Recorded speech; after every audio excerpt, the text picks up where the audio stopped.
예레미야서는 1장부터 52장까지 되어 있습니다.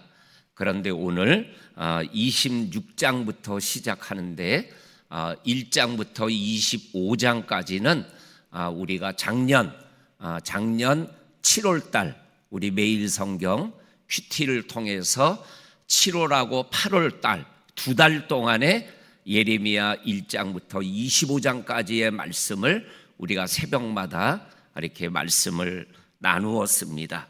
그리고 1년이 지나서 예레미야서 26장부터 마지막 장까지 7월과 8월에 우리가 새벽마다 말씀을 나누게 되었습니다. 오늘 이 1절 말씀이 어떻게 시작되냐면 유다의 왕 요시아의 아들 여호야김이 이 나라를 다스리기 시작한 때에 하나님의 말씀이 예레미야에게 임하였다라고 말씀하고 계십니다. 오늘 성경에 보면 유다 왕 요시아와 그의 아들 여호야김이라는 그러한 왕의 이름이 동시에 나오는 것을 보게 되어집니다. 성경은 요시아 왕이 믿음의 왕이었고 그리고 하나님의 뜻을 따라 나라를 다스리는 하나님의 뜻에 하나님의 마음에 합한 왕이었다. 그런데 왕으로서 나라를 다스리시면서 이 바벨론이라는 나라가 점점 강성해지는 것을 보고 어느 날 애굽과 아수르와 유다 세 나라가 연합해서 지금 점점 강해지는 아수르를 멸망시키자. 그래서 세 나라가 연합하여 가지고 아수르와 함께 전쟁을 하게 되어집니다. 그런데 애석하게도 유다 왕 요시아가 무기또라는 데에서 전쟁에서 젊은 나이에 죽음을 당하게 됩니다.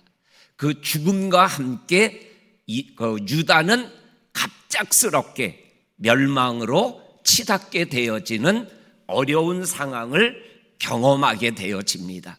그리고 요시아 왕이 죽고 그리고 그 후임자로 아들 여호야김이 나라를 다스리게 하여 왕이 되었을 때, 이때라는 것은 바로 나라가 위태할 때라는 의미가 되어지는 것이죠. 그런데 오늘 우리가 읽은 말씀을 보게 되면 이러한 정치적인 위기보다 더 큰 위기가 유다 나라에게 있었음을 우리들에게 말씀하여 주고 계셔요. 그게 뭐냐면 영적인 위기예요. 정치적 위기, 정말 나라를 잘 다스리던 왕이 갑작스럽게 전쟁에서 시체가 되어 돌아오는 위기 앞에 있었지만 오늘 하나님이 예레미야에게 주셨던 말씀은 영적인 위기를 지금 분명하게 말씀하여 주고 있는 것을 보게 되어집니다.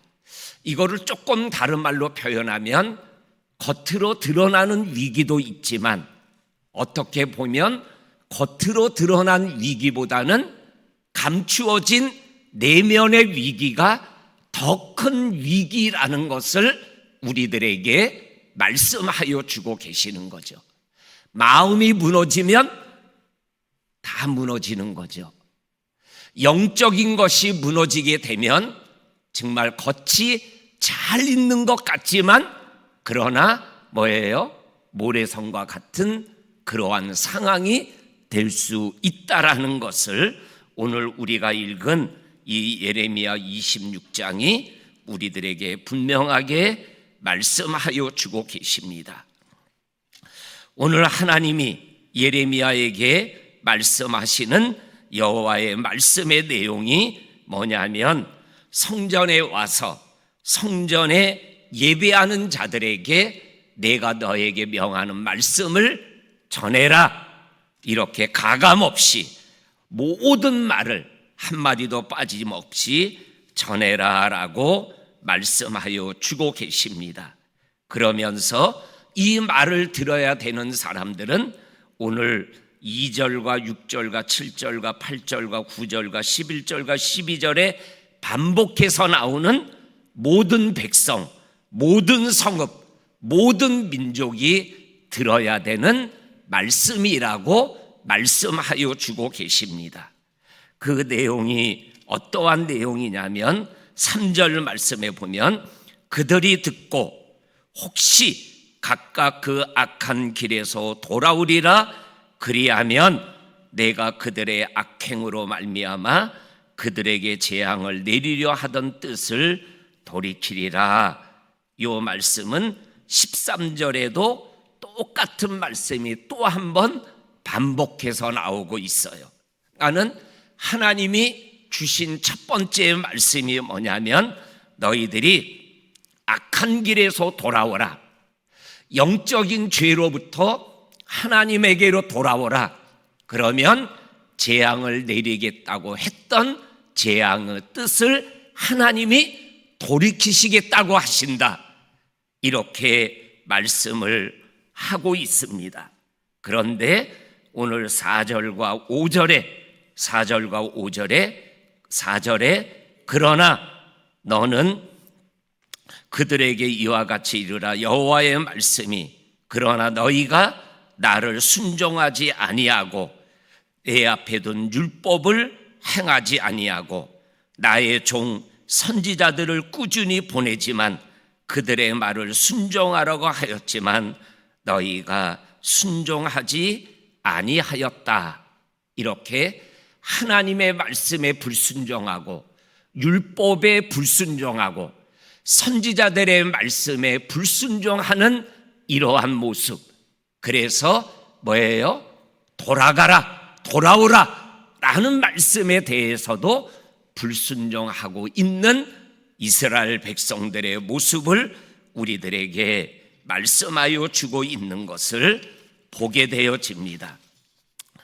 그러면서 6절하고 12절에 똑같은 말씀이 두 번 반복되는데 불순종하기 때문에 돌아오지 않기 때문에 이 성전이 실로와 같이 무너지게 되고 그리고 예루살렘 성 시온성이 황폐하게 되어서 세상 모든 민족의 저주거리가 될 것이다 라고 말씀을 예언을 합니다.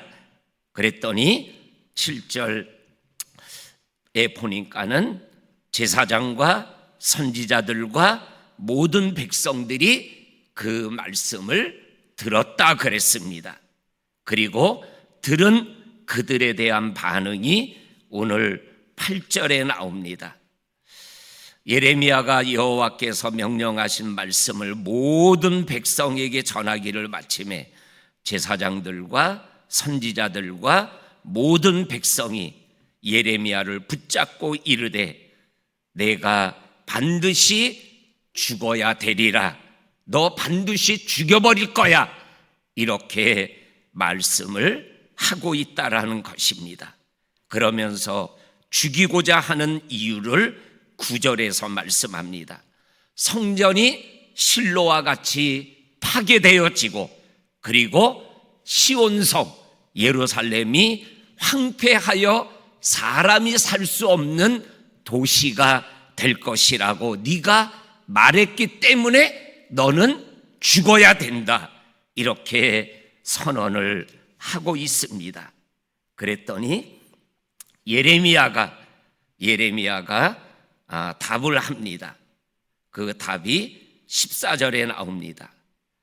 예레미야가 말하는 겁니다. 보라, 나는 너희 손에 있다. 너희 의견에 좋은 대로 옳은 대로 행해라. 이 말은 뭐예요? 지금 내가 너희에게 잡혀 있잖아.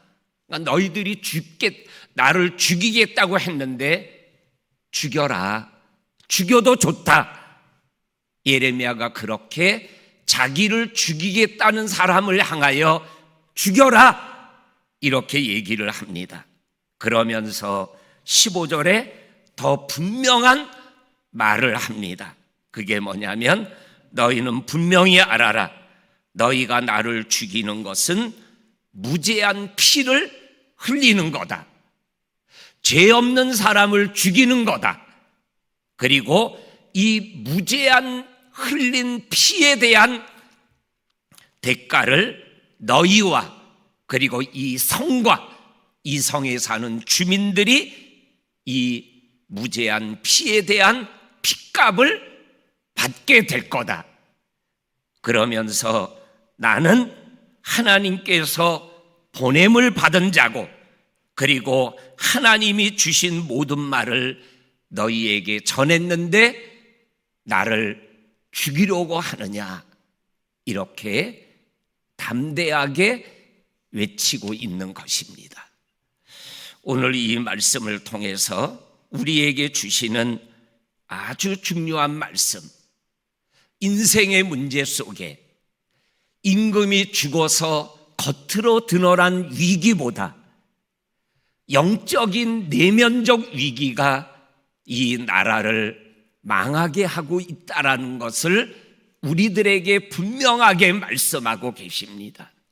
이것을 우리의 나라의 말씀으로 적용하면 여야 정치인이 정권을 잡겠다고 싸워요. 그리고 여러 가지 어려운 모습들이 우리의 눈에 비춰져요. 그것보다 더 위험하고 두려운 위기는 바로 이 땅을 살아가는 우리의 내면의 위기가 더 큰 위기라는 것을 우리들에게 말씀하여 주고 있는 거죠. 그러니까는 하나님 앞에 정말로 기도하고 하나님 앞에 이 나라를 주님께 올려드리는 특별한 마음을 갖지 않으면 이 나라를 정말로 하나님께서 구원해 주시는 특별한 은혜를 우리들이 계속 누리기가 어려운 거죠. 또 하나는 정말 나는 하나님의 말씀, 율법, 선지자들의 말씀에 대하여 순종하는가 불순종하는가, 이것에 대하여 우리 예수 믿는 우리들이 진실하게 하나님 앞에서 답을 할 수 있어야 되죠. 불순종하면 망하는 길로 가는 거죠. 신명기 6장과 28장에 있는 말씀으로 표현하면 불순종하면 저주가 오는 거고 순종하면 복이 오는 이 분명한 하나님의 진리 앞에서 나는 어떠한 삶을 살아가고 있는가 하는 것을 이 새벽 우리들에게 성령님이 질문하고 계시는 거죠. 우리가 7월, 8월 2달 동안 예레미야에 있는 말씀을 묵상해 나갈 때 오늘 본문과 같은 말씀이 여러 번 반복되어지는 것을 읽어보고 접하게 됩니다. 그것은 뭐예요? 그만큼 이 상황이, 이 문제가 중요하다라는 거죠. 그리고 그것 때문에 결국은 이스라엘이 망하게 되고 성전이 무너져 버리는 결과를 접하게 되어지는 거죠. 저와 성도님들이 하나님 안에서 하나님이 말씀하시는 이 분명한 진리 앞에서 믿음의 길을 계속 걸어가며 이탈하지 아니하는 저와 성도님들이 될 수 있기를 주의 이름으로 간절히 축원합니다. 아멘. 하나님 아버지, 임금이 죽고 그리고 악한 왕이 되어서 활동하는 이러한 외면적 위기보다 내적, 영적 위기가 더 심각한 것을 우리들에게 말씀하여 주시는 이 말씀을 우리들이 기억하며 하나님의 말씀 앞에 그 악한 행실로 인하여 재앙이 오는 것을 면하여 주리라고 하시는 말씀조차도 거역하는 그러한 잘못된 믿음길을 걸어가지 않게 하여 주시고 오직 예수의 길을, 믿음의 길을 걸어가는 우리 모두가 되게 하여 주옵소서. 예수님의 이름으로 기도하옵나이다. 아멘. 아멘.